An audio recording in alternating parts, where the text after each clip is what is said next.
অস্ট্রেলিয়ার ঘরোয়া League Sheffield shield থেকে অবসরের ঘোষণা দিয়েছেন অভিজ্ঞ অলরাউন্ডার মিচেল মার্শ। চলতি মৌসুম শেষ হলেই ঘরোয়া ক্রিকেটে মার্শের অধ্যায়ের অবসান ঘটবে। 2009 সাল মাত্র 18 বছর বয়সে ওয়েস্টার্ন অস্ট্রেলিয়ার হয়ে প্রথম শ্রেণীর ক্রিকেটে অভিষেক হয় মিচেল মার্শের।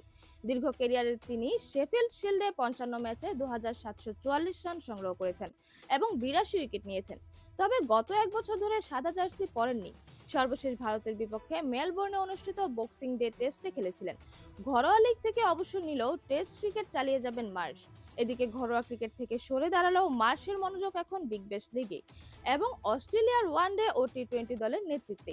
পার্থ স্কচসার্সের হয়ে তিনি এখনো সক্রিয়। এক বিবৃতিতে মার্শ বলেন, ওয়েস্টার্ন অস্ট্রেলিয়ার হয়ে শেফিল্ড শিল্ড খেলা আমার জন্য ছিল একটি সম্মানের বিষয়। পার্থ স্কচসার্স ও ডব্লিউএ ক্রিকেটের প্রতি আমার প্রতিশ্রুতি আগের মতোই থাকবে। ভবিষ্যতেও আমি যে কোনোভাবে দলের জন্য অবদান রাখতে চাই। 2023 সালে মিচেল মার্শের ভাই শন মার্শও শেফিল্ড শিল্ড থেকে অবসর নেন।